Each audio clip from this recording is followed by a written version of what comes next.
All right, sweet. Well, yeah, we just got done recording with Ryan Diamond, the Water Pros Plumbing. I know you've met him once before, but this is the first time we got to really dig deep into his story. And so, what were some of your takeaways from talking to him? Well, I didn't realize he just started a business 5 months or so ago. I think I knew it was new. Like you said, I met him, I don't know, 2 or 3 months ago. And I knew his business was new, but I didn't know it was that new. And just to see how they're growing and how everything's going. The leap of faith that he took, to say, hey, I'm quitting my job, or going to his wife, hey, I think I'm going to quit my job and start a business. And we'll leave the rest for the podcast. But well, and from that, I mean, I think he came out with a good cardinal rule that all of us should probably put into practice, if we're not already. And it's one thing that I'm definitely working on. So yeah, I thought that was interesting. Obviously, talked a lot about the military and how his background with the military has helped him with business. And so I think that's a good thing to see and talk about, because I'm a big believer that the military makes better entrepreneurs than people realize. Mm-hmm. People in the military, I got business books all over, and this isn't even nearly all of them. I got 100-something audio books that I listen to, and a lot of it I'm like, so that's what I was doing in the military. Mm-hmm. So having him tie those two together, I think was probably one of the biggest things. And then, just once again, building a parachute on the way down. Yeah, absolutely. And I mean, he mentioned some things about, confidence versus, you're being overly confident and the good aspects of it. And then also, what gets you out of the funk when you're just down in the dumps about things, because the entrepreneurial journey is so many highs and lows and ups and downs. And I think we dug really deep on what gets you back out of that, he talked about some of the ethos that you learned in the military and how those are applicable to all things in life, and how he applies those to his business, combined with the golden rule. And I know you took a note right there that's been a reoccurring theme in my life over the last week or two that I keep reiterating. You want to read that note? No. If they want to hear the nugget that he dropped, it's right at the end. So that's one of the last things. So it was like you said, it's actually, I don't know how many episodes we recorded, 15 or so. It's the first time I've wrote down a note to take out. So I think it's a good one. So it's just a reminder, just something small, but I think it's a powerful message, if you take it to heart. So absolutely. And I mean, we got a lot deeper than I expected to go, and that's part of one of the excitements about starting this podcast, is giving people that no one would ever go out of their way to ask for an interview, and just giving them the stage and the platform to tell their story and talk about the things that they're struggling with, and things that they've overcame and principles that they put into their business that are leading them towards this journey of financial freedom. Yeah, and that's one of the things that you and I have talked about as far as growing the podcast. And you have to get people that are above you on the podcast to grow your podcast. But we also want to bring people, use our platform as we grow to bring other people up. And like you said, he's been in business 5 months, or I said, but how do we help him? He's learning, he's growing, and he's using things, like I said, from the military that he's done for years to help him succeed in business and grow his business. So it's good to get people like that a platform, and maybe a year or 2 years from now we'll bring him back and see where he's at. 6 months from now, whatever. I'm going to throw out some more mature time, but it'd just be good to see people as they grow and give them a platform to inspire others. Absolutely, and he had many different segues, and going from having 500 credit score and learning the Dave Ramsey method and where he's at now, and some of the struggles of going through the military and business, working for someone else, the I feel like one of the best quotes is, not even a quote, but one of the principles is that I see entrepreneurs have this somewhat imposter syndrome combined with this inflated ego, and it's just those two wolves are trying to battle each other at all times. Absolutely. So which wolf survives? The ones you feed. That's right. Well, speaking of feeding, we'll turn it over and let them feed on this episode of the podcast. Yeah. Well, welcome Brian Diamond from Water Pros Plumbing. Welcome. All right, Ryan. Well, yeah, thanks for coming to join us. You know, we've been friends for a little while now, and you know, you've done some work for us, and you know, we kind of got to know each other. Obviously, we have the Army connection. You know, you've been in the Army for a time, and now going the entrepreneurial route. So, you know, we'd love to hear more of your story and just how your, you know, pursuit of financial freedom and the familial freedom, and also the, you know, freedom for the country, how that's all played a role in where you're at now. Yeah, definitely. I'm excited to be here. Thanks for having me. It's a good time. We started working together, maybe 2 or 3 months ago now, Mm-hmm. and it's been just full pace, like full send all the way from there. So Yeah, doing I big look forward projects. to going all the projects. So I look forward to keeping it going. So, Yeah. but yeah, I don't know. What do you guys want to talk about? What do you guys want to start with? So are you from, I don't know you, so I mean, we met one time, Yeah. but what's, I just kind of start off with a little bit of your background. So I'm from Papillion, born and raised. Well, I was born in Colorado on an Army base, Fort Carson.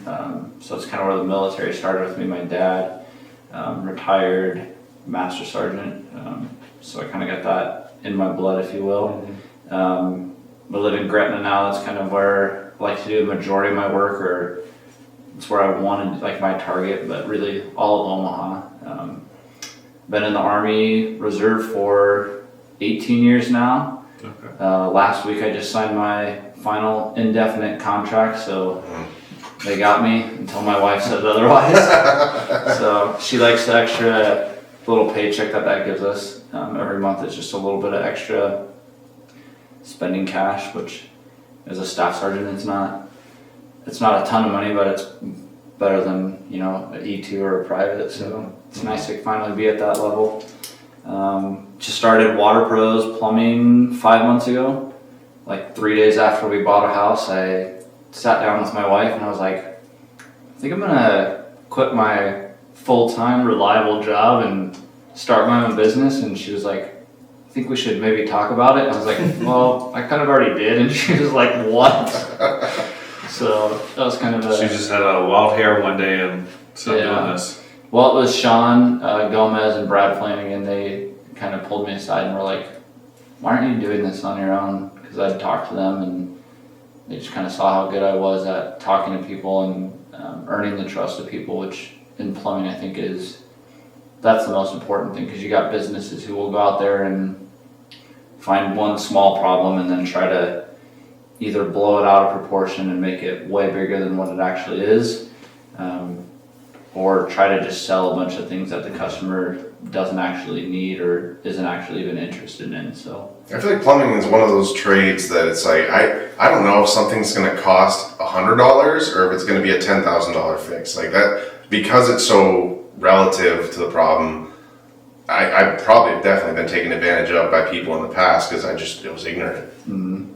So I definitely think in plumbing it's kind of like anything. It pays to get, 2 or 3 quotes from people.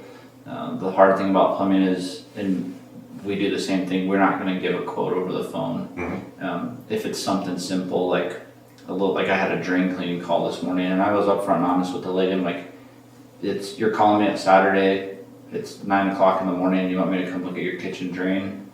Like, it's $350. Mm-hmm. And she's like, well, Burton will come out and do it for $90. And I'm like, well, then go ahead and call, I don't know what, go ahead and call Burton, but they're not going to give you the same service. They're going to plug it, pop a little hole open, and then they're going to upcharge you from there. Mm-hmm. So that's the biggest thing, is they're going to try to get in the door. That $90 is a foot in the door. Yeah. For some companies. For us, it was service one. When we first got here, we first bought a house. We had a pipe burst. We had a drain in our tub that wasn't seated properly, and so that was leaking through the ceiling. We had all kinds of problems, and they come over, and we had the home warranty thing that we had the seller pay for. Thought it would be a great deal, like, oh, if any problems happen, we're covered. They come over, they're like, yeah, $125 site fee, and then, you know, now you need to pay for all the parts and all this stuff. I'm like, so this warranty is garbage. Like, it doesn't do anything. Yeah, some of those warranties are kind of a joke. That's why I think one thing that we do, or one of the things that we're going to start doing is pre-home inspections for buyers or sellers. You can say, you know, our home was inspected by a plumber.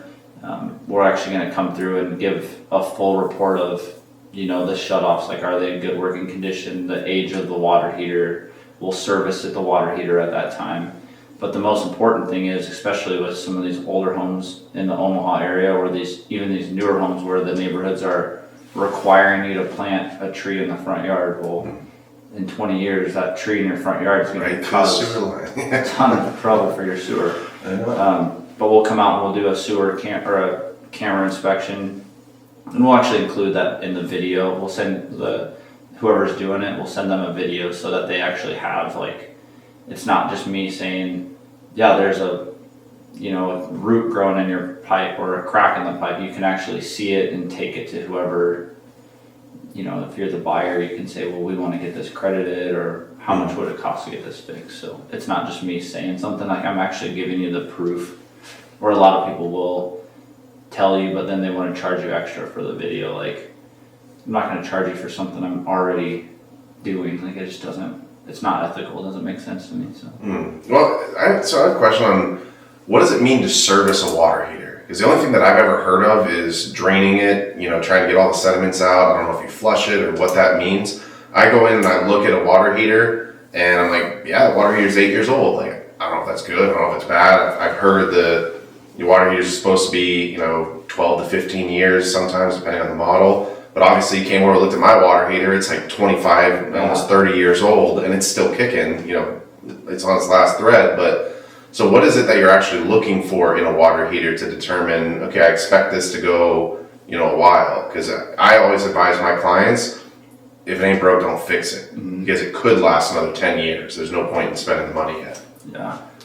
For me, it's water heaters are just about how much money do you want to actually invest in that, like, potential risk. You know, do I want to keep doing Band-Aid fixes on it, or just get a new one and get a new warranty out of it?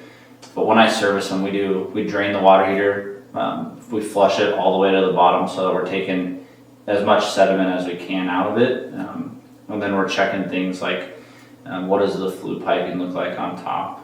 Is it obviously like burned, which tells me that the water heater is overworking, which tells me also that there's a bunch of sediment built up in there. So now, say you have a 50-gallon water heater, but you have 2 inches of sediment in it. Well, now you really only have, you know, maybe a 47-gallon water heater. And then in order to heat the water, it's got to heat 2 inches of sediment before it actually heats the water. So how efficient is it actually working? You know, water heaters are honestly only about 55 to 60% efficient as they are. So if you think about every time your water heater turns on, you just automatically lose 40 cents for it to turn on. There's just things like people don't think about like that. So then do you want to adjust? Do you want to invest, you know, anywhere from $150 to $500 to do a complete rebuild of a water heater and still not have a warranty, or just put a new one? Just put a new one in. You're gonna have more efficiency. You're gonna have a warranty that's covered by me, so I have all the parts for Bradford White water heaters. We're authorized installer of them, so we keep all their parts on our trucks. We can do any warranty work that you need. You're not gonna have to, you know, if it was a ream or something like that, you might have to send it out to ream and get the parts in. And I've seen ream sometimes take as long as 3 weeks to get the parts to a homeowner, which you just went 3 weeks without hot water to save a couple, maybe $5,000 or $1,000 maybe. Like, just doesn't make sense to me sometimes. But. So when you say overworking the water heater, it doesn't necessarily mean it's turned up too hot, or is there? You can definitely turn it up too hot. I mean, so the city code is like 120 degrees is what you want to keep it at. That's what I can put it at before I leave. People turn them up, or if they're not getting as much hot water as they want, they'll go and turn them up and just kind of keep jacking it up. And it's just like a car, you know, if you run it full throttle all the time, it's going to wear down faster. So. And so how do we know where 120 degrees is? Like, you know, ours says ABC. Yeah. It kind of just depends on the water heater. I don't know exactly what model you have, but it either just say like hot or A. It's typically what we go for. So. Well, I mean, as a dad, you know, with daughters that take horrendously long showers, you know, I always keep slowly turning it down, and they always say, "Oh, water's too cold," and I got to turn it back up. And so I'm trying to get some kind of basis for why. You know, it's going to be expensive, so we got to keep it lower. But yeah, see, we need to get you on that tankless job, and that's then right. Put in one of those smart showers like we're doing at the Flip House. Yeah, so you can just turn it down from your phone, or just cut it off altogether from your phone. So. Yeah, absolutely. And I think that people think of plumber, they think of the stereotypical, you know, plumber's crack, you know, big overweight guy that's, you know, unclogging sinks and stuff. But there's so much more to plumbing than I even realized. And the more we get into flip properties and stuff, then I realize how shoddy workmanship really just, it gets very expensive very quickly. And so what are some of the things that you're looking for, you know, with these pre-inspections that, you know, I've heard a lot of stuff about cast iron or putting PVC and, you know, cast PVC cast and, you know, stuff like that. What are some mistakes that you see people making? So you just want to make sure you're using the right type of fittings. You know, like as a plumber, obviously I know if I'm going to go PVC on top of cast iron, or if I'm going to put cast iron on top of PVC, which we don't want to do or don't like to do, we need to put the proper supports above that, right? So that you don't have the full weight of cast iron pipe sitting on PVC pipe, because in theory it could crush or break the PVC pipe. Oh, so it's not just flat out illegal to do it. It is illegal to do it, but okay. there are reasons why it's illegal to do it, or against plumbing code to do it. But I mean, at the end of the day, it's nobody's, unless you're getting the proper inspections, which we always do, nobody's going to be knocking down your door to see what it is. And once it's covered up by a wall, unless you have a reputable plumber do it, nobody's ever going to know. So that's part of the problem with having, you know, like some of the people that I follow on social media, that's always a joke, like you have 30-pack Jack, come and do it, we're just going to throw it together. So I know a guy plumbing. Yeah, I can do it cheaper, which, I mean, it's always, you know, kind of one of my favorite things that people say to me as a customer, because I know that I'm not the cheapest plumber in town. I don't want to be the cheapest plumber, and we don't market ourselves as the cheapest plumber, because we do premium work, or we pride ourselves on the work that we have and that we do. So when people tell me like, well, I know a guy that can do it for half that price, then go ahead and have that guy do it for half the price. But if you call me back out and I'm fixing the half price guy's job, then now my price is going to be 75% more. So. But I know you've walked a lot of wholesale properties too, and so, you know, when you walk those properties, you look under the sink and it looks like a water park slide with all the elbows and joints, and I immediately know that there is a lot more than meets the eye. And that's just one of the things that when Nicole and I are walking properties, she's very good about just going straight to the sink, looking under there, because that's the first telltale sign that there's been something shoddy in the plumbing here. And if they're going to cut corners on that, then you know they're going to cut corners elsewhere. Yeah, especially something that's in the wall, like that's kind of the biggest thing. If you see some kind of shoddy work outside of the wall, then you can only use your imagination of what's done inside the wall. Did I ever tell you property I actually had under contract and we did an inspection?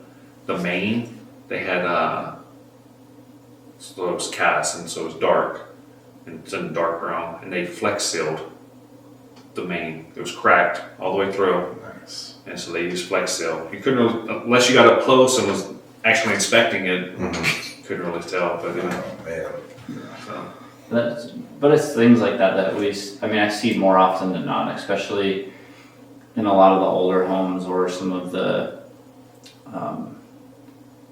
maybe like less privileged areas of the town or whatever, you know, where they don't have the budget to maybe do what we recommend or what we think is right. There's a lot of Band-Aid fixes, or a lot of like, what can we do to hop it along for the next year or so. Until it's someone else's problem. Yeah, I get that. Which is unfortunate, and we always try to help people out. Like, I'm lucky enough to have a business to where being the owner, I can say, yeah, this is the price, but in this situation, like I can maybe work with, I can knock something off, or I always look for a reason to give a person a discount, like, are you military? Are you a teacher? Are you a nurse? Like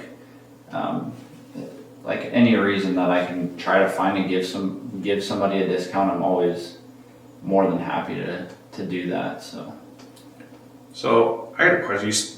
You said you went into business about 5 months ago. Mm-hmm. You didn't really talk to your wife about it. You just kind of said, "Hey, I'm doing this." Yeah. What drove you there, other than conversations with friends? I think I'm an idiot, so there's that. I have way more confidence in myself than I probably should, which is, if you guys know a lot of plumbers, like we're all very, very cocky, because the Omaha plumbing, to get your Omaha plumbing license it's very, very hard, so it makes us all cocky. But I think me and my wife have a very good balance, and I'm grateful that I have her in my life, because she definitely kind of levels me out, because if it was just me, like I would be full send, all go, all the time, with nobody to like pull the reins back. So honestly, it was just me being kind of like, if I don't, I was 39, and I was like, well, if I don't do it now, I'm not going to do it. And I have a problem with, I have a 6-year-old, and I always try to tell him, like, you can't be scared to do something.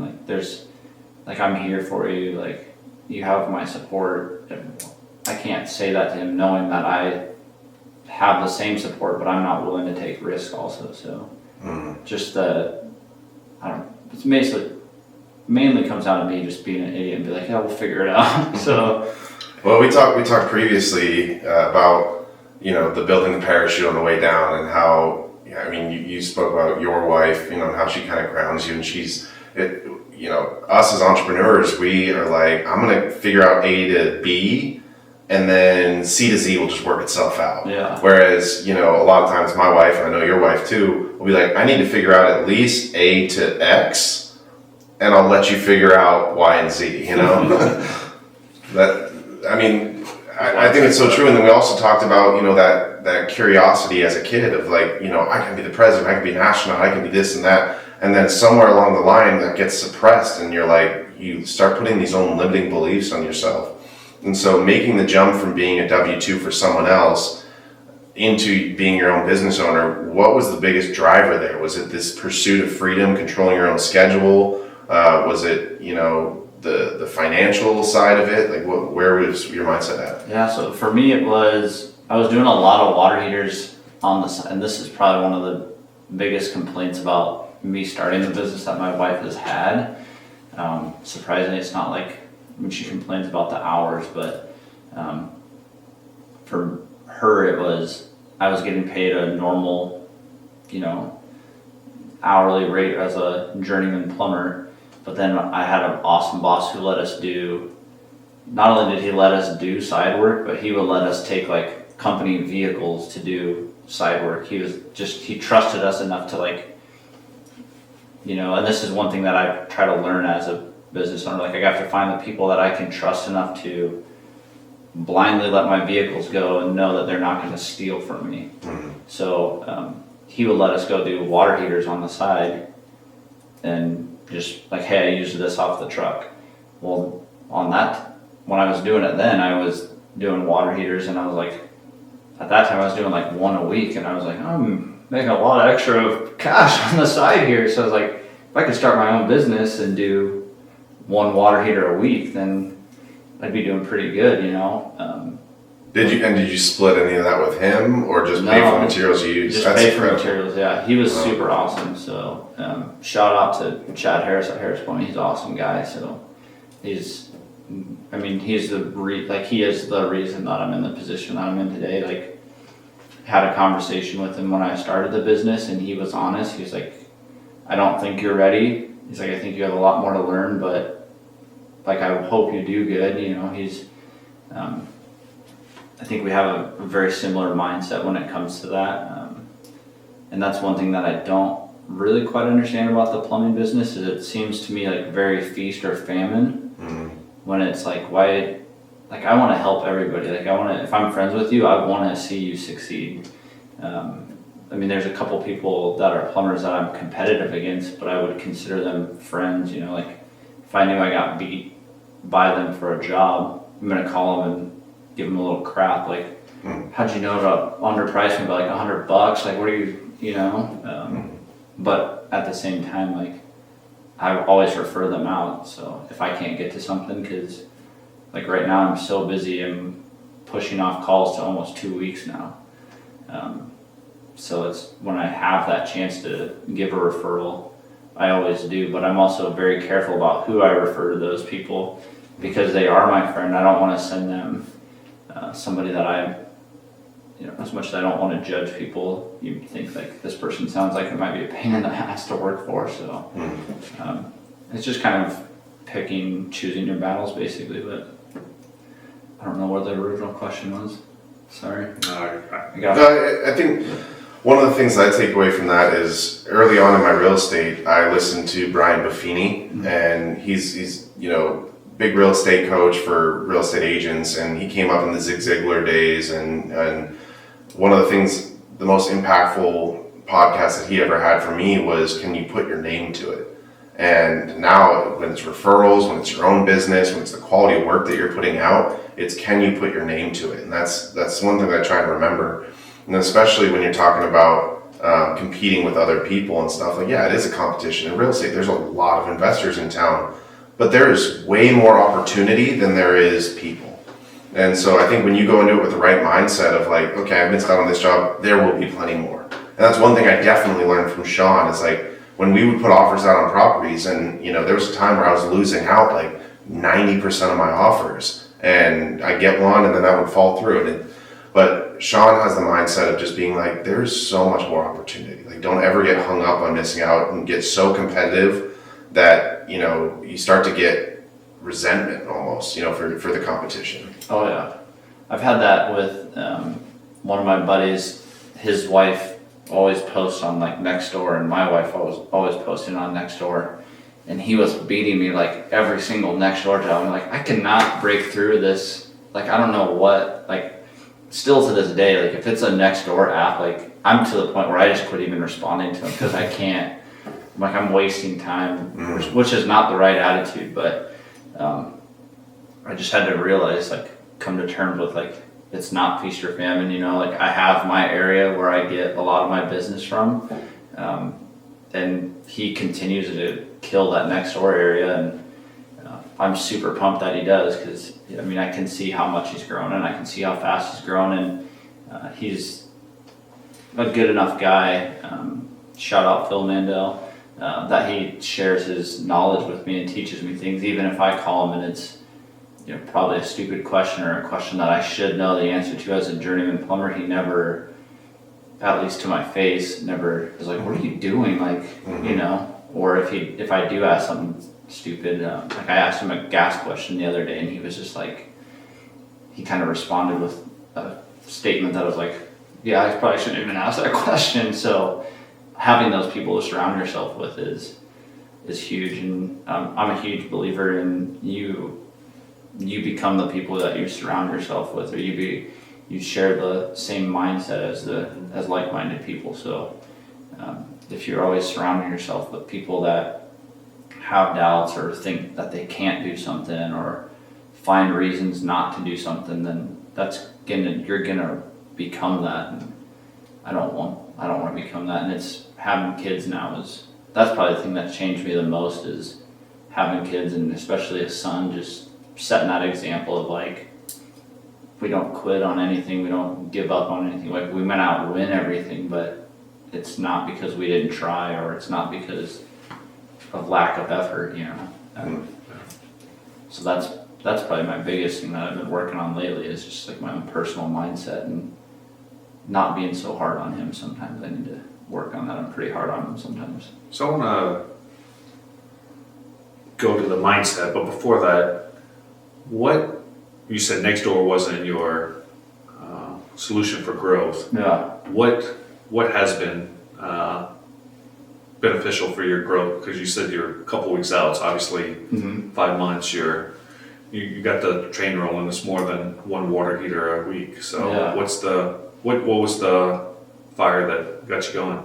Honestly, like we talked about, my wife supported me, even though she was like, I don't know what you're doing. And I think I'd never think she would, but she was like, hey, if this doesn't work, we're gonna have to have a talk about our marriage. And I was like, I don't ever think she would like actually leave me because of something like that, but I think she knew when she was saying that it was like to give me a extra, like, I don't know, just a little bit of extra drive that I might not normally have. But my wife was honestly probably just guessing. The Facebook marketplace, like the Omaha Mom Squad or West O Mom Squad, my wife is absolutely killing it in that area. And now it's got to the point where it's not even, like, it started out as just my wife was always throwing my name out there, and now it's like the actual group itself is getting my name out there a lot. So I get referrals from like, oh, this so-and-so lady, so-and-so, and I was like, I don't know that lady, and she's like, oh, it was on the Mom Squad, and I'm like, oh, okay, like, yeah, I know that. So it's actually to the point now where I have in my like record keeping, there's a section where you can keep like where the job came from, and I actually had to go in and create like a Westo Mom Squad like section for it because there's so many of them. So like, Nice. Shout out Omaha Mom Squad. So they're awesome, but So unpack some of that mindset stuff that you said you've had to change your mindset, especially with having a son and never quit mentality and stuff. Yeah. Not only where'd you start, or how'd you get to where you are now? Like, what tools, people, what drove you?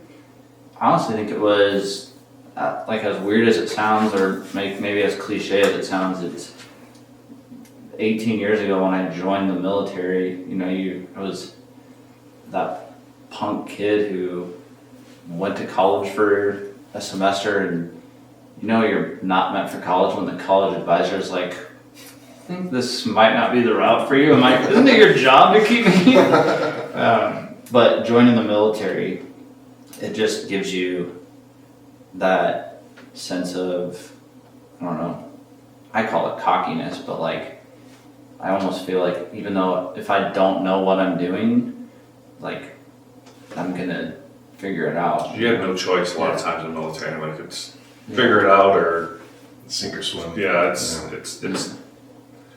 I don't want to say or die, but some career fields it's figure it out or die, you know. And so it trickles down throughout the military with that being the mindset, you know. Even those career fields, if you're Army grunt or if you're a Navy SEAL or whatever it is, like that trickles throughout the force. So yeah, and I never had like a crazy Army job. Well, I guess to me it wasn't crazy. I started out as a firefighter, and I did a lot of like technical rescue stuff, so building collapse and high angle like rescue, rappelling down buildings, things like that. It was fun.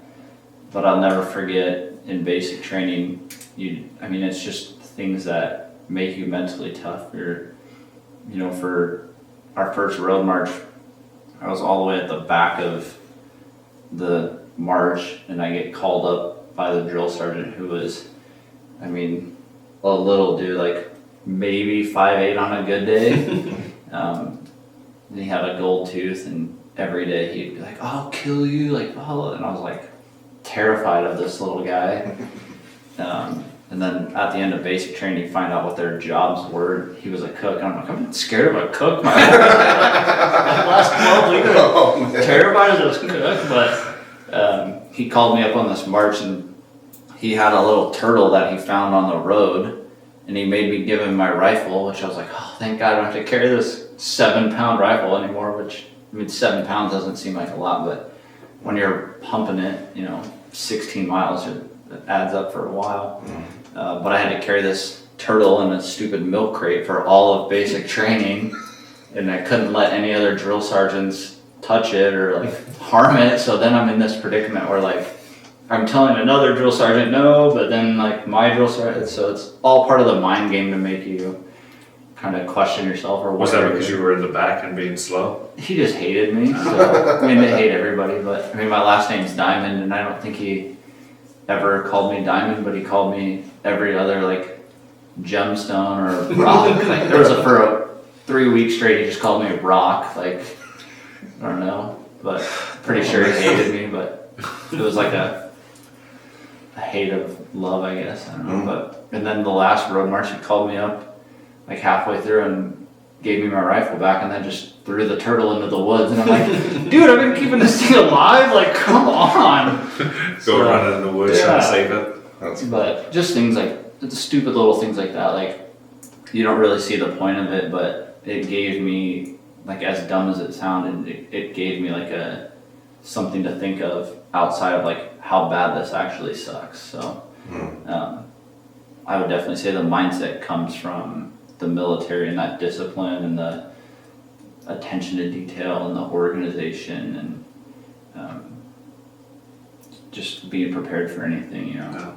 Well, and just quick math, you didn't enlist right out of high school. I mean, you were a couple of years older, and so a lot of the, like, I enlisted when I was 17. I didn't wind up going to basic for 2 years, so I was 19 when I went through, so I was a little bit older than a lot of the kids over there. But there were some people in there that were 25, 28, like they were at the cusp, and like 28, like we called them grandpa, you know? Yeah. And so, I mean, how was it being kind of in that middle area going through basic training? Like I said, I was kind of a punk when I went through, so, I mean, I didn't really have any drive or direction. That's why I joined the military. Like, I had no idea what I wanted to do. So for me, I don't think it was really that much different. Because if you ask my wife, she'll probably still tell you I act like an 18-year-old. But there was definitely, I mean, having your 21st birthday in basic training there were definitely no shots being had. So I thought it was fun. Save but it for AIT. Yeah. But there definitely were, I mean, we had some older people, and I could see the difference of how they were treated by people versus how some of the younger people were treated. Just because you've been through different things, you know, and that's my favorite thing about the military is getting to meet all the different people and seeing, like, you know, you might not always have it as bad as you think, but the worst thing that's ever happened to you is the worst thing that's ever happened to you, right? So, like, if you grow up in a family that's a millionaire and you wreck your Mercedes, that might be the worst thing that ever happened to you. But if you grow up, you know, in the hood and you wreck your broken up Honda and now you literally don't have a car, there's like a huge gap of difference between the worst thing that's happened to those people, you know. So just learning how to talk to different people and keep that mindset of, like, you got to treat everybody how you, like, kind of the golden rule, treat people how you want to be treated, because the worst thing that's ever happened to somebody is the worst thing that's ever happened to that person. So. Yeah, I think one of the beautiful things about the military is America's a melting pot, but the military is really a melting pot. Mm-hmm. Like, I know for me, I always joke with my wife about the town I grew up in is like 49.5% white, 49.5% black, and then 1% other. Like, I didn't know anything besides literally black and white. Like, there was like one Chinese family that had a Chinese restaurant, but like other than that, I didn't really know anybody that wasn't white or black. So until I joined the military, and then there's Hispanics and there's Asians and there's all these other people. I'm like, wow, like, it was eye-opening for me. So it is interesting culturally, and you know, you have to get along with everybody because you're working alongside everybody and you're all doing the same thing. You got to team up and pull together. So it's a good thing, I think. Yeah. Well, I think the biggest thing for me was in New Hampshire. It's very high white population, and we had like 3 black kids. I was friends with them. Like, it was never any diversity. Says every white person. Well, Yeah, I had 3. Yeah, exactly. Yeah, but it was never like they were excluded or anything like that. But then going to basic training with people that literally grew up in like Memphis and, you know, in other parts where it's very like me versus them, you know, and there's still a lot of segregation there, and it's social segregation. It's not like governmental, but going into basic and seeing these guys that were like, oh, I'm from the streets, like you don't know what you're talking about, drill sergeant, and watching them just pucker when that drill sergeant's like, really? Yeah. Like, all right. And yeah, I mean, the walks of life that people come from, like you said, melting pot, it's like, I've never had those experiences. I never grew up, fearful I was going to get shot at or anything like that. But seeing a lot of that is false bravado, and how those people that were in the drill sergeant's face, like thinking that they're going to win, they shut up real quick over some push-ups. Yeah. And it's like, okay, so a lot of this stuff is just kind of overcompensation almost, and that at our core, we're all still broken humans, and the military does a good job of making you realize that you are worthless, and you're just as worthless as that person, but if you listen to me, I'm going to make you worth something. And I think that people have this, negative perspective, civilians specifically, on the military of, they're cutting you down and, all stuff. It's like, but it's the building you back up and stuff, and it's like cutting you down to humble you so that you realize you need this structure in order to figure your stuff out.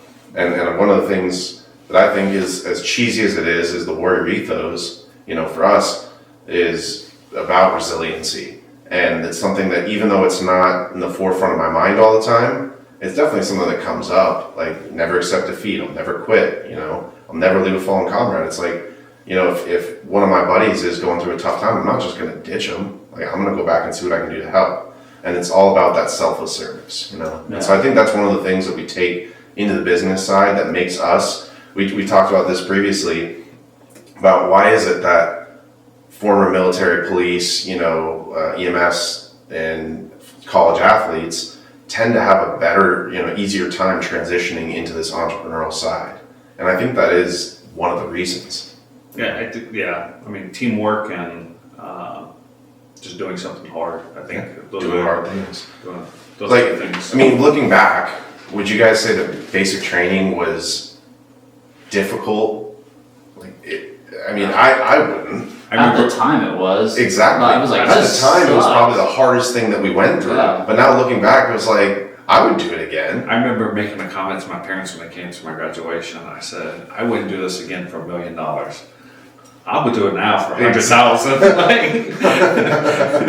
Be like, I'll give you 50 grand. I'm like, done. Let's go. Think about how small our problems were in basic training. It was like, make your bed, do some push-ups, go work out in the morning, eat food, learn skills. The problems are so small, and it felt like the end of the world. Like, gosh, every day is just miserable. Like, I remember sleeping out when we did our field trainings, and I was out in, where was I at? South Carolina, right as it started getting cold, and we're sleeping out in tents in the pouring rain, and we're taking, fighting positions, having to dig our fighting positions with water filling up to our waist, and they're like, no, I don't care if that thing floods, you stay there, private. Yeah. And to the point where the water's up to our armpits, and we're sitting in this fighting position with blank rounds, and there's ice crystallizing on the top of the water. Like, that sucked. Yeah. It was awful. But then it just raises your tolerance for the type of difficult things that you can do.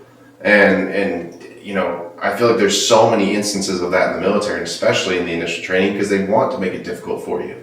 So now going into business problems, it's like the problems just get bigger. And I heard Brian Pineda talking about this on a podcast recently, where he's like, last year I lost, I had $1 million problem. And he's like, So how this did year you I'm guys doing. come up with the name of the podcast? Like, was there a lot of deep thought put into that, or was it just like kind of It a... was so deep, I don't even remember. Yeah, we threw a bunch of things out there, and I can't even remember what some of the other prospects were. To be honest with you, I'm talking about AI. It was probably German GPT. give me 15 names, and then I know when you mentioned this one, it just stuck. It just made sense, Yeah. because first we looked at the why. Why do we want to do this? And I think for us, it was like we were sitting down having coffee every week and just talking about stuff that we're reading in the Bible that we're trying to make sense of, and the business struggles that we're going through, the partnership issues, stuff like that. And we're like, well, all the podcasts that we consume, and him and I consume a lot of podcasts, a lot of media, And most of them are all designed the same way. It's an interview. Tell me about your struggles. Tell me how you overcame it. Now how great you are now. And, here's my course, And so we're like, there's not really enough out there that's just real world struggles of us all just trying to figure it out and normalizing the difficulties and why is it that we're doing this? Why are we in business? Why did we enlist in the military? And it's like, it all kept coming back to freedom. Like, we're all fighting for freedom. And the financial freedom, the freedom of time, understanding the Bible and just normalizing that you don't have to be a religious scholar to help others, find the word. And for me, being very new into my faith, I was like trying to make sense of this. And obviously I have my wife. So my wife is much further along in her walk than me. So with me trying to find my role as the husband and father, in a faith-filled home, it's reading the word and having my wife kind of break down the historical context of the thing, because she went through Catholic school, and me trying to frame that into how I'm going to lead, Yeah. And I think from being, in a leadership role in the military, I got out as an E5, and so, but I was in charge of battalion motor pool, so I had mechanics, I had other companies and stuff, and so taking that same delegation aspect and stuff to now having 7 kids, it's like there's a lot of the same principles. And that's why I ask about being an instructor, is because you have to be a lifelong teacher to your kids and to your employees and and even to your customers. Like, you have to teach them and communicate things in a way that is received. But yeah, I think we were talking, like you said, talking about it and came up with a concept, and then name-wise, I think we just threw it in ChatGPT and said, hey, this is kind of the framework that we want, and spit out 15, 20 ideas. And I think Freedom Fighter just has so many different meanings to it. And that was the thing, is like we didn't want to hold ourselves into one category, if you will. And we did. It's freedom, but freedom is multiple things to multiple people. So we didn't want to be just the faith podcast where all we're ever talking about is God, and we didn't want to be the real estate podcast where all we're ever talking about is real estate. Like, the big thing for us was to be able to connect with small business owners in our community that have a lot of story to tell and don't have a platform for it. Mm-hmm. Because they're not big names in media where it's like podcasts are only getting on people that are going to help grow their audience. Like, we want people that are your neighborhood trade that came from somewhere that is unique and can share that and share the connections. Because I feel like that's the one thing that podcasts can do that other media sources cannot, is that get you to really know the person that you're working with. And like, if I saw a podcast with an HVAC guy and I heard his story and how he's growing his business, and he's very honest about the things that he's still trying to figure out, I'm going to be more apt to want to work with him and grow together than I am with just calling Burton or calling one of the big names in town and sponsored by Burton. I'm about to say, Burton should sponsor us. They got name dropped a few times. But it's true. I mean, they're big companies, and when you look at the big corporations that control America, it's like there's no connection there. I want to find the small businesses that I'm going to connect with for the rest of my career. Yeah, I think that's definitely one of my goals as starting my own business, is to build those relationships with people and to be involved in the community. Like, it's really weird for me to think about, like, I'm relying on this community to support my family, but I don't want to invest back in that community. Like, that just doesn't compute for me. So, like, the community aspect of it is huge. So that's probably been one of my favorite things about the business, is being able to give back to local charities or partake in local charity stuff. So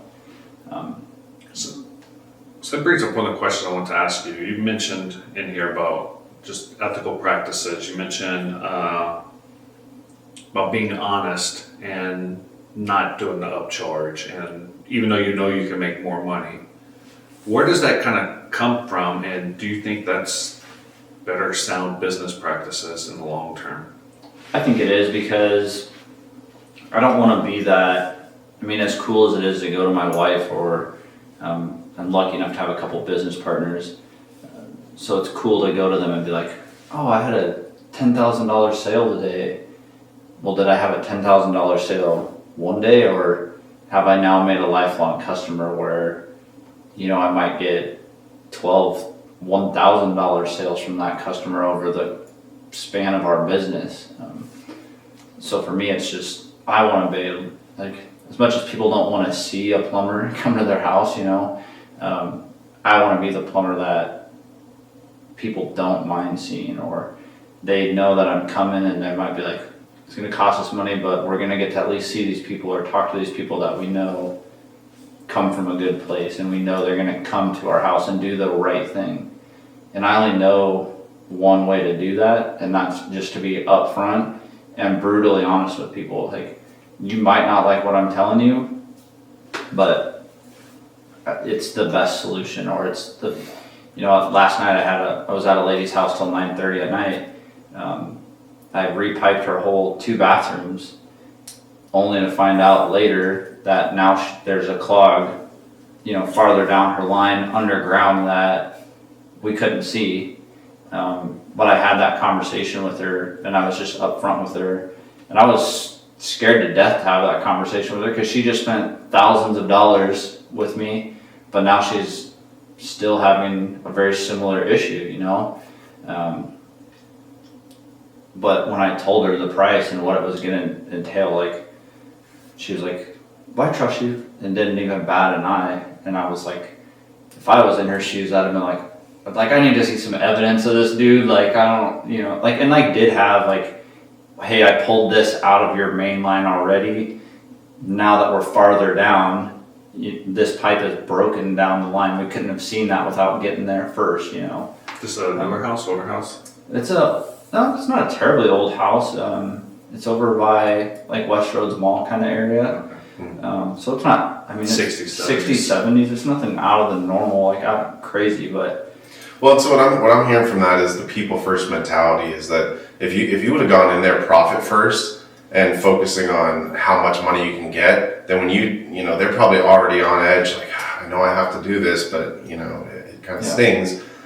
And then you have to add something else on top of it. Like, all right, this guy's taking advantage of me now. But because you were people first, and you're like, I'm going to do my best job, and there's obviously layers to that onion that you can't see until you dig into it. She was more apt to work with you because you were upfront, honest, and you had that difficult conversation.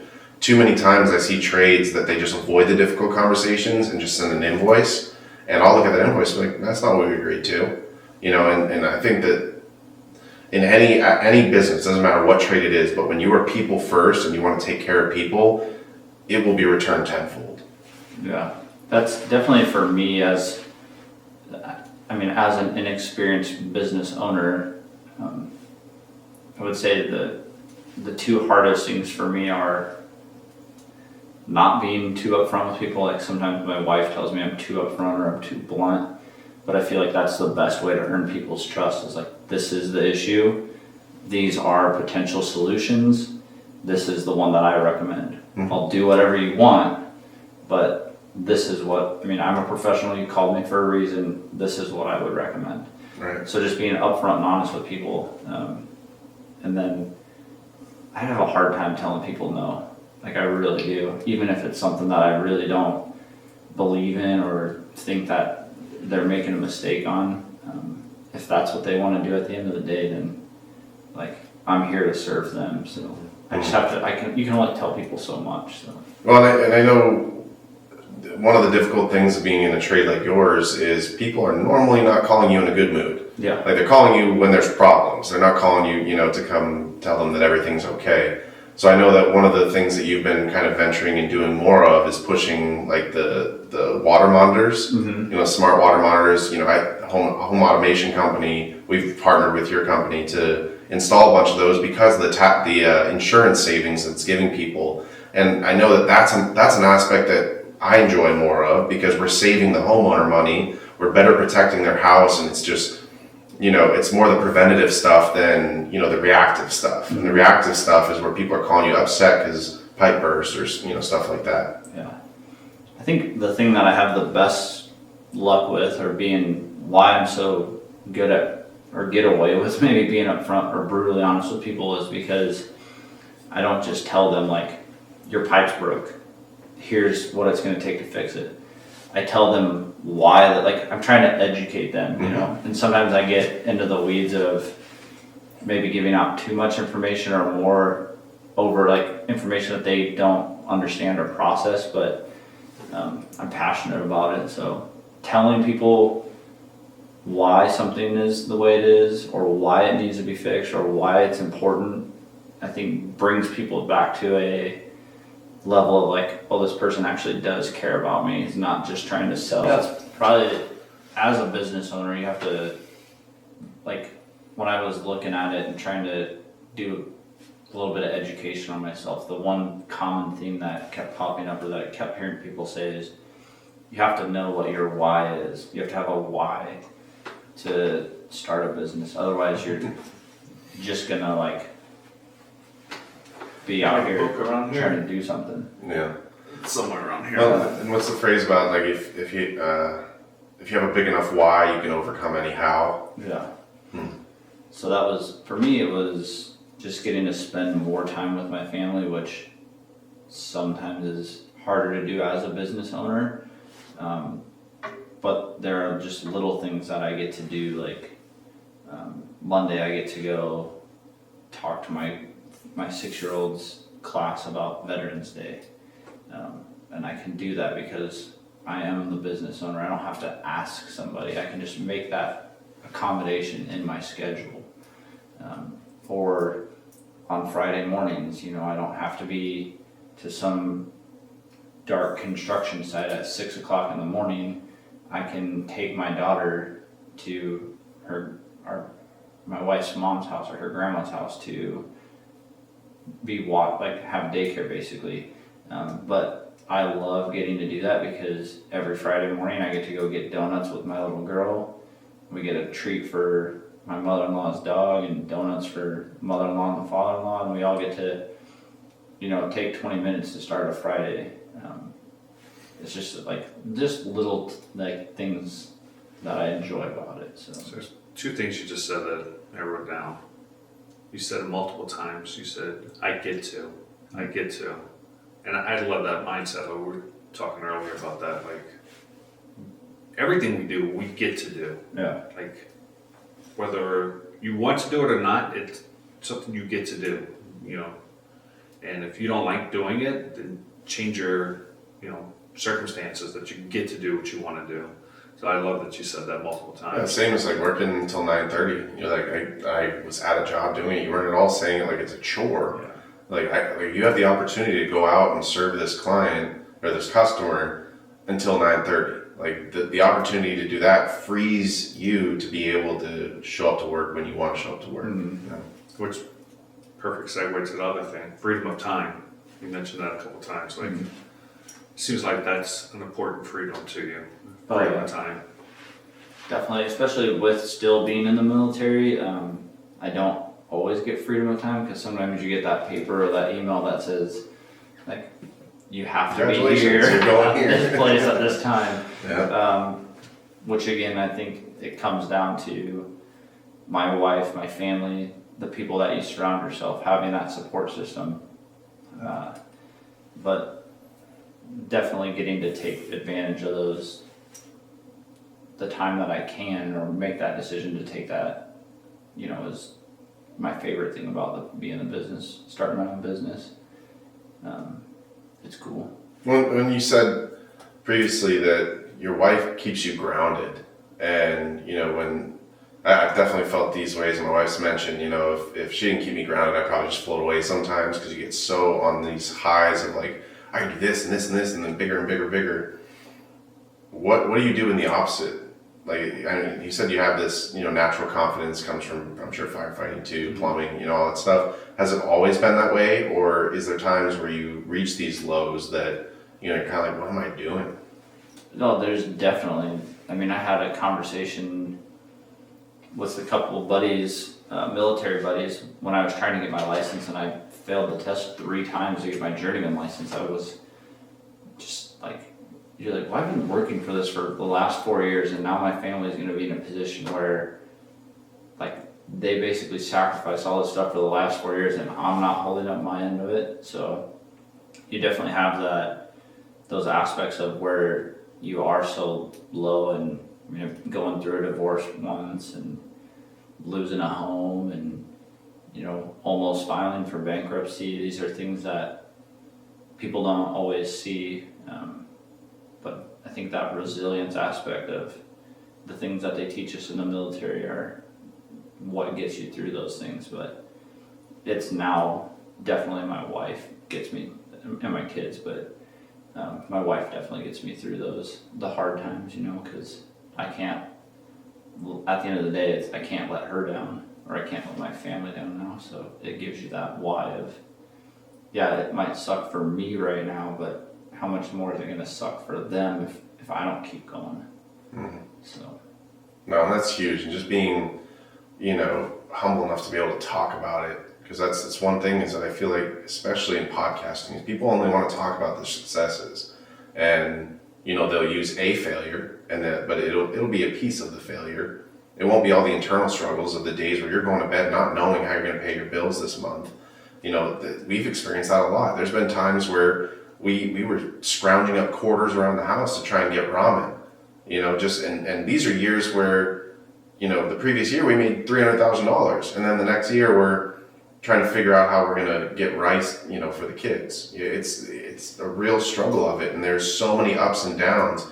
And, I just think that the ups and downs are all part of the fun of the journey. Mm-hmm. It's like, we reach new lows where we're not sure how we're going to come back from it, and then we do. And you reach new highs, and then you're chasing after that next one. And I think that that's part of the enjoyment of this entrepreneurship stuff is, let's see how high I can go, and let's see, how hopefully the lows stop getting as low, but just to push the limits of what you're capable of as a person, and so I want to hear more about like the development as a man and as a father and as a husband of who you've had to become, to fill this business owner role. Yeah. I still don't even think I'm good at it. Like, I don't think I'm a good father or a good husband or even a good business owner. Or I try to be a good man, but there's always mistakes that you make, and always things that you're like, oh, I wish I could have did this differently or that differently. But for me, the biggest thing about being a good man is like, okay, yeah, I made that mistake. I'm not going to hide from the fact that I made that mistake. But how can I be better from that and not make that mistake repeatedly, for me, that's kind of the ultimate like learning curve, is just not making the same mistakes, or not letting one mistake consume the rest of your life or the rest of your day. So. And I think that's one thing that I definitely struggle with is we're always trying to solve problems, whether it's, I said something I probably shouldn't have to my wife, or, I made this mistake in business and stuff, and I tend to shield my kids from those things, but then what ends up happening as a byproduct is they see the problems, but they don't see how I went and resolved it. They don't see me go back and apologize to my wife, or, I made a mistake in my business, and we want to make it seem like we have it all together for them, but we're really doing them a great disservice because they're not learning anything from that. And if they can learn from our failures, then that gives them the opportunity to stand on our shoulders and do things far greater than we were capable of. Yeah. I think that's probably, as a dad, especially to a son, that is the hardest thing for me, is like, I want him to be so much better than me and not have the struggles that I went through, that I'm probably way too hard on him. Like I always, and you've probably heard me say this about Brooks before, is that kid is soft as cotton. Like, there is not a mean bone in that kid's body. Like, he zero aggressiveness. And sometimes as, a military member and a former athlete, I want to see that like killer kind of instinct, and he just doesn't have that. And I need to learn that that's okay that he doesn't have that, just because that's something that I value or that I had or that drove me. he might not be the same person I am, you know, he might be a computer guy, he might be work in an office, or I mean, obviously I don't want him to be a plumber, like it's hard work, you know, but maybe he ends up being a plumber, I don't know. But I just have to kind of sometimes take a step back and realize that he is his own person, he's not me, and I just have to kind of cherish and water the seeds of good in him that there are, you know, and not focus on just what I want. I have to help him flourish in his ways. So in that regard, you said you don't necessarily want him to be a plumber. I mean, you wouldn't dissuade him, I kind of, from what you said, I'm going to take on at least. So along those lines, we mentioned AI earlier, you know, plumbing trades, there's economic uncertainty around the world, just any other. Colleges are getting super expensive. Do you see more people gravitating to the trades, plumbing, HVAC, electrical, stuff like that? What do you see out there as a plumber, as a business owner? I think it's starting to trend in that way. It's still not there yet, but I definitely do see it trending that way.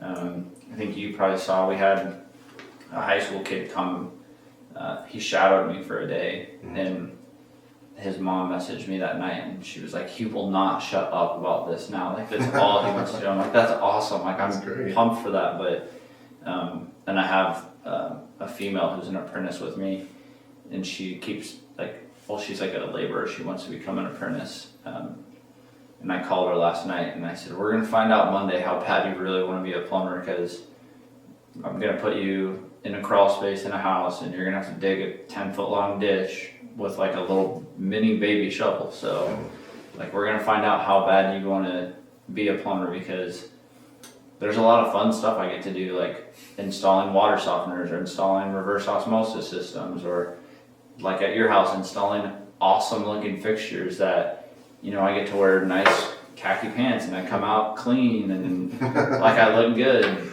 Well, people don't see like the times when I was in a ditch, like you have to get to that point or work your way to that point, you know.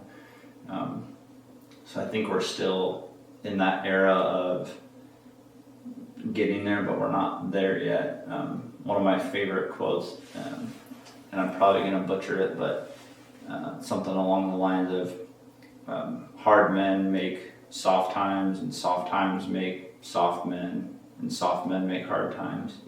So it's that whole revolution of like, where are we at in that scale? And I think we're kind of on the back end of hard times. So hopefully we start, or on the soft times, hopefully we start making some hard men and women. Absolutely. I definitely think our generation, and I think the world needs it right now, is that we're just so divided. And as me personally, I just don't get the whole division thing. Like, yeah, we can all have our own different beliefs. You can be Catholic or Jewish or Islamic or whatever it is. But why do you not want to see somebody succeed? Like, just because they have a different belief than you? Like, for me, it doesn't. Well, I think that's one thing that's easier for us to understand is, you know, all this divide that we see is primarily in the civilian side.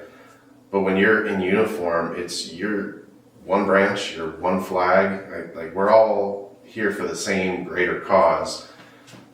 Like all the internal divide is counterproductive, and it's like a house divided falls, right? And I think that when people join an organization like the military, you have to remove self and all be working for the same cause. There's different ways to go about it. There's different belief systems, but the military requires you to be open to everyone's individualness while still coming together for one common cause. And like one of the greatest things when there was racism in basic training, the drill sergeants were very clear, like, you guys all bleed green. Like, I don't care where you come from, I don't care what you've been through. Here, one team, one fight. Yeah. All the time. Yeah, it's I like that quote as well that you said. I think our world, I think we have no choice but to change, I guess is where I'm going with that. Because I think we've seen the rough times and we've seen people struggle, and there's a ton of people out there struggling right now. So that's why I think things like the trades are coming back, and I'm like, I think you said it earlier. AI is not coming for your job. Like a computer can't crawl underneath the house and dig a 10-foot ditch. Like, will they come out with robots that can do it? Possibly, making the job a little bit easier, but you still I'll buy one when they come out. I'm sure you will. My wheels are spinning. But there's still the human aspect. You gotta talk to the owners and come up with a solution and all that stuff. So I think AI is a long way, and computers or robots are a long way from replacing plumbing. So Well, just how society as a whole has changed since COVID. Like, the human interaction has just shifted completely. For a while, people were afraid to shake hands. It's like, I can't not shake someone's hand. Like, to me, it's like we're standing next to each other, but like, don't touch me. It's like you just treat them differently. So even all through COVID, I was like, I'm shaking hands. I'm not doing this whole elbow thing or the whatever. I'm a hugger all the way. And my wife is like, you hug everybody. Like, not everybody wants a hug. And I'm like, but I need hugs from people. Like, I need them. So, and you know me, like, you've known me for a while, and you're probably always like, God, I'm gonna text Ryan, and he's gonna call me. Like, I hate text messaging. Yeah. I'm like, I hate it. Because I never know what somebody's tone is. And one thing that I'm trying to work on, and I learned this from Brad, or maybe Brad or Sean, I can't remember. I have a lot of conversations with him, but sometimes if I have to say something that can come across like kind of weird, or come across as like me being a dick or an asshole, I don't know if I can cuss, sorry. Instead of sending it in a text message, I'll do a video like, hey man, like, this is what I'm thinking. Just that way they can see my face, they can hear my voice inflection, So I'm trying to work on that, but I haven't tried it with my wife yet. One thing I have tried with my wife, speaking of AI though, is arguing with my wife through ChatGPT. Dude, man hack. Like, That's you cannot go hilarious. wrong. Have you seen the Key and Peele skit about text messaging? No. Oh man, I'm gonna have to show it to you guys. We have to tag it in this video notes, because basically it's Key and Key and Peele. They do like little short skits and stuff, and it was like a text message back and forth, and they're like, one of them's like, hey man, are we still hanging out today? And the other guy's like, oh, let's consider it. Whatever, I don't care. The guy's like, whatever, I don't care. And so like one of them's getting super mad about everything, and then he's like, you want to go right now? And then he's like, do I want to go right now? I'm like, yeah, I could go. He's like, hell yeah, man, let's do it. He's like, hell yeah, let's do it. Oh, and he gets all upset, and he shows up with a bat with spikes on it, and the other guy's like, buddy, first round's on me. And like, and he's like, oh shoot. Like, I think there's so much truth to that, because that's how conversation, like, you lose that aspect of understanding the tone that people are saying things in. And I've never thought to do the video messaging thing. Like, that's super smart. And I've seen some people do that when they're submitting offers on properties. They'll send an offer, send a video message. I've never done it, probably don't have the confidence to do that, but it is a good aspect. Is when people can really connect in even that short little way, it just changes the context of a conversation. yeah, so I've seen Cody Sanchez put out a video. I think it was her. She does all hers through Loom. Mm-hmm. So same concept. It saves it in Loom, and plus you can list it at 2x. So it's like, if they have something, like say you need to send something out to a team, so you got a team of 5 people, she'll record it in Loom, she'll send it out to all 5 of them, and they can listen in 5 or 2x. So you get the message out. Instead of having 5 individual conversations at 1x speed, you just time hack everything. And Yeah. speed to implementation. Mm-hmm. Yeah, absolutely. So Hmm. turn into a hacking video or a hacking podcast. So you're 5 months into this. What's next? Like, where are you going? What's your plan? What's your vision? Well, I don't know if I can talk about it yet. There are some You things. dropped Burton a few times. Are you going for him? Yeah, I'm coming for you. No, I don't ever want to get that big. I mean, I guess I shouldn't say I don't ever want to get that big, but you know, the saying "more money brings more problems" is. I'm definitely learning that as a business owner. You know, with taxes and how that works, and trying to figure out ways to kind of get that system. But there are I got some things in works, some big changes that'll be coming hopefully really soon.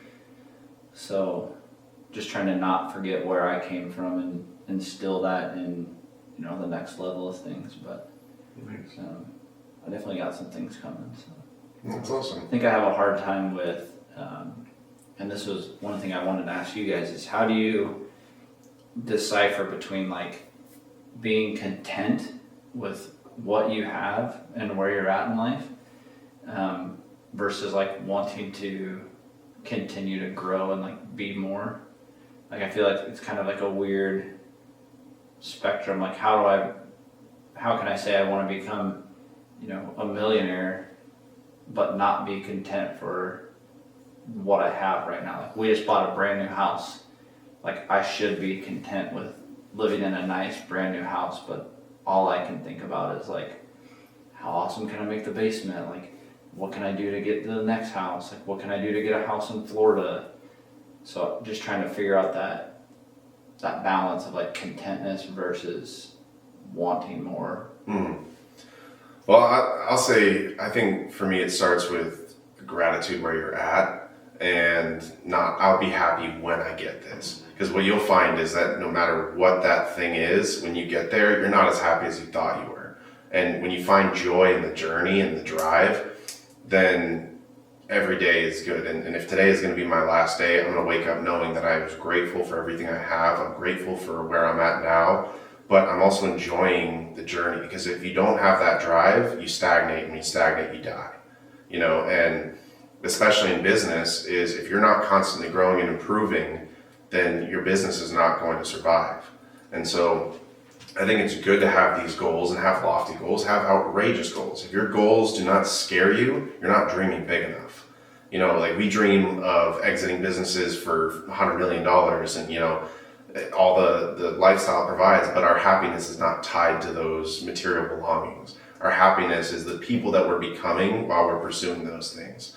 And so I think that's the biggest transition that I've had through this, you know, self-development journey, is being happy with where I'm at. And if I set my family up for success and that they never have to worry about money again, and the next generation, you know, and there's a balance there too, because I could become too successful, spoil my kids, and then it's that, you know, hard men create good times create weak men. Yeah. And if I create too good of a times, then I'm basically ruining my kids, or I'm ruining my grandkids, because they will never. So it's like, how do I set them up enough? And I've made this joke many times before, but Steve Harvey has a quote that I'm going to spend 80 to 90% of everything that I made on your mother, and I'm going to spoil her, and I'll give you guys just enough to get ahead, but you're going to have to work for it. Mm-hmm. Like there is no handouts. You can get a leg up, but no handouts.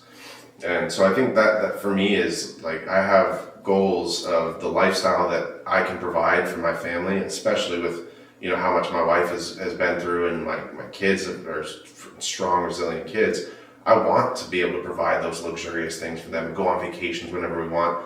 So I think for us, it's more the experiential things. Like this year, we closed a couple big deals. We had a really good 6-figure month, and we took the kids on a road trip across America. That is something they will cherish for the rest of their lives. Whereas I could just go buy a new car and have a nice flashy car, or I could buy them all new video games, they have things. But instead I've chosen to, you know, spend it on experiences with them. And so if that's the why, and that's what we're working towards, I'm going to continue to work hard so I have enough discretionary money, you know, extra money at the end of the month, where we can go out and just go on vacation. Let's go fly to Florida for the weekend, you know, or let's make a trip back to Hawaii and, you know, all these different things. It's that becomes another why for us. It's not just the stability and the comfortability. And that's one of the things that we wanted to start this podcast for. It's like, what's the point? Like what, because, you know, otherwise all of us are just working a hamster wheel, working for our next dollar. You can be have a net worth of $10 million, making $1 million a year and still live paycheck to paycheck. Why? And for me, it's the experiences. More time, more things I get to do with my kids and take them to historical places and across the world. And, you know, that's my why, is enjoying the journey, you know. Yeah. And the people you meet along the way. That's a big part of it. I would agree with about 80% of what he said, but one thing that I've recently changed my perspective on is goals. I think too often we make goals that get us from point A to point B, and then you hit that goal, and then you like looking for what's next. I think you should set a goal that's unattainable, and what I mean by that is it's constantly evolving. Like, well, you said exit a business for $100 million. Okay, so you do that, then what? Make the goal something that isn't. So there's SMART goals. Everybody, you know, it's kind of the end thing, if you will. You know, specific, measurable, attainable, realistic, and time bound, or whatever it is. I would say, like, make a goal that's unattainable, and make it that, for example, I want to give away 50% of my income to charities, you know, and I want to, there's no limit on that. And so you're creating a lifestyle that allows you to do that versus I want to give away $100,000. And it's just a little tweak to the goal, but that way you're not chasing something that you can actually achieve. Mm-hmm. You're constantly searching for something more. So that's kind of the one thing that I've kind of changed on my goals. Well, and I think as far as for me, and I love that, like having it something that's less specific and it's more of the lifestyle change. You know, if I become the type of person that can afford to donate 50% of my income, I love that. For me, having something like that, it's a stepping stone. It's like, I love the quote, people underestimate what they can accomplish in 10 years, but they overestimate what they can accomplish in a year. So if my 10-year goal is 100 million, you know, maybe we surpass that, we go 500 million, you know. But if I say in the next 12 months, I want to make $1 million, then I might fall significantly short of that. Like I might come at 50% of that and I'll feel like a failure.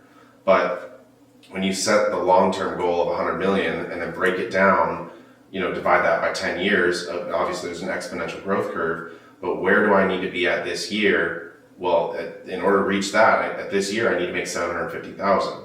Well, if I'm doing tasks where my cap is $80,000, I'm doing the wrong things and it's not going towards my ultimate end goal. And so you just start to shift what's worth my time. You talked earlier about, you know, the opportunity cost of spending your time on the wrong things. And I had a day like that on Monday where I spent all day pursuing this deal, and it was a larger deal. I would have made a significant commission on it and had it all but locked up. And then it turned into a battle of the egos between the seller and the buyer, and the deal fell through. And I felt like I could have been focusing on any of my other businesses. And the analogy that I use is in business, it's like you have a rock that you're pushing uphill, you know, and you're pushing that boulder uphill. And as soon as you let off the pressure to go work on something else, that rolls back downhill until you get to the point where you get the right people that are helping you push that rock, and you can go over and start pushing the next one. And when I have days that I am pushing all on one rock, as soon as I go to shift to the next one, it falls back to the bottom. It feels like I just wasted a day. And so I think for me, it's building the right systems and putting the right people in place. And then also, I had a conversation with my business partner on the smart home installation. I said that I really want us to set a goal for how many people we're employing. Because right now we feel like we can't afford to employ people, but our business will never grow until we have, you know, X number of employees. And it's like, if we have, maybe there's people that right now could be the perfect employee for us, and they're working at McDonald's because they don't know that we're here looking for people. and we are stealing from their families and their future by not giving them the opportunity to come and make more money than they ever dreamed of with us. Yeah.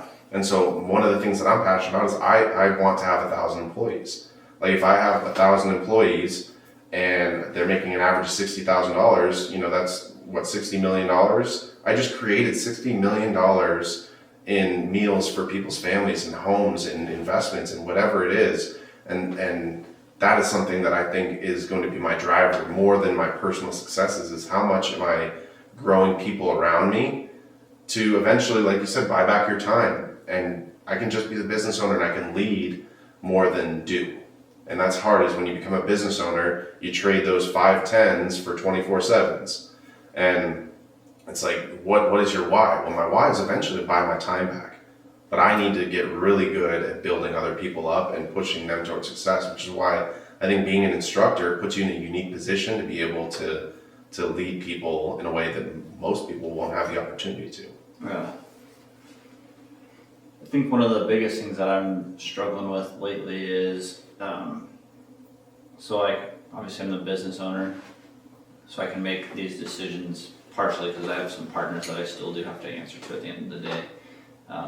And then ultimately, again, my wife, but I set myself up on a salary, so I know I make X amount of dollars every week, no matter what I do. Where lately I've been kind of kicking around the idea of maybe waiting till the end of the month and then paying myself more of like a lump sum based on what the business did that month, which I know would not be, my wife wouldn't be a fan of that because she really needs that like stability or that structure. But I think it might help me with having a little bit more drive to be like, I'm not fed yet, like I need to hunt this out, like I need to hunt this. So like, I don't know how that. So I don't want to turn this into a tax podcast, but It's all right. I would talk to, because I think if you do that, then you're gonna have to pay out your investors as well if they own part of the company. So just for ease of math, if you own 80%, they each own 10%. You take out $10,000 or whatever, or we'll do $8,000 to make my math easier.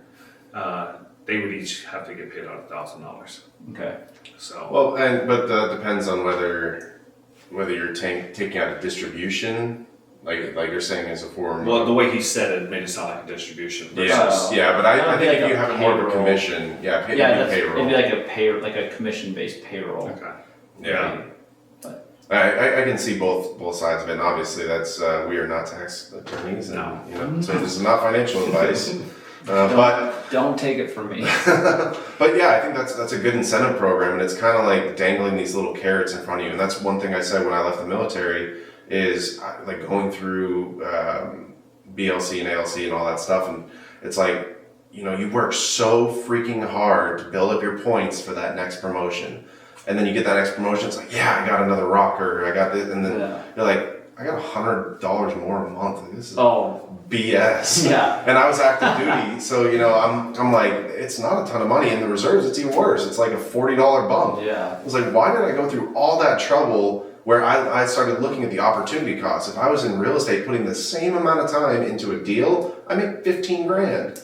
Like, why am I dangling? But I think those carrots are important because that gives you this internal drive to keep going for it. So we as business owners have to give ourselves these little carrots. And if that carrot is, in order for you to not fall into this complacency of, the check's coming every month or every week, then, I'll just coast through. I don't think there's anything wrong with that. Or even if, in order to appease your wife, she needs the stability of knowing that money is there.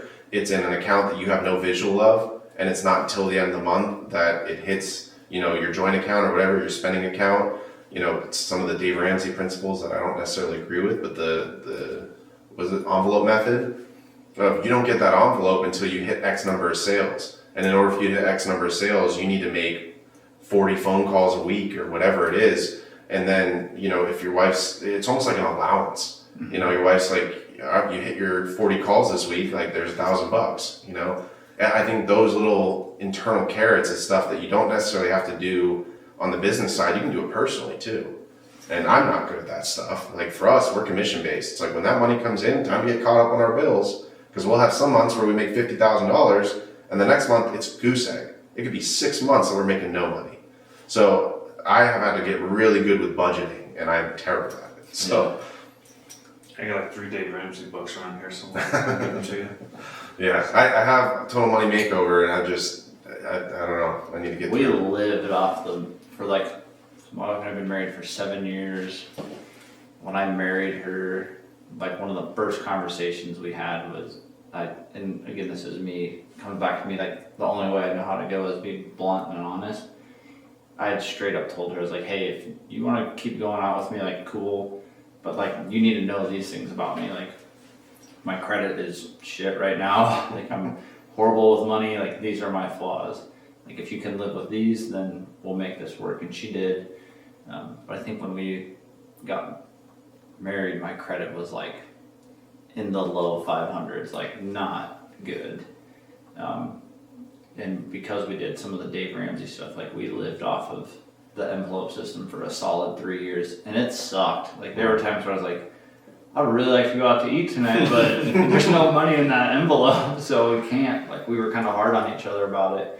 That's good. And that's accountability. Yeah. But now I got a credit report the other day, and it's like almost 800, and I was like, dude, if 5 years ago you would have told me, or let's say 7 years ago, you would have told me that I'm going to be married with 3 kids and, you know, $500,000 house and an 800 credit score, I would have bet you everything I have against that. Like I would have bet, but that's just that comes back to, you know, being a good man and never settling for or allowing yourself to be defeated. So Yeah, no, I get that, and it's all about learning what lows you're capable of, and we've gone through it too. Like I talked before about a deal that we pursued last year that was larger than anything we'd ever done, but I was embracing things that scared me because I'm like, I need to keep growing. I need to keep pushing the limits of what I'm capable of. Found a deal, it was a phenomenal deal, and then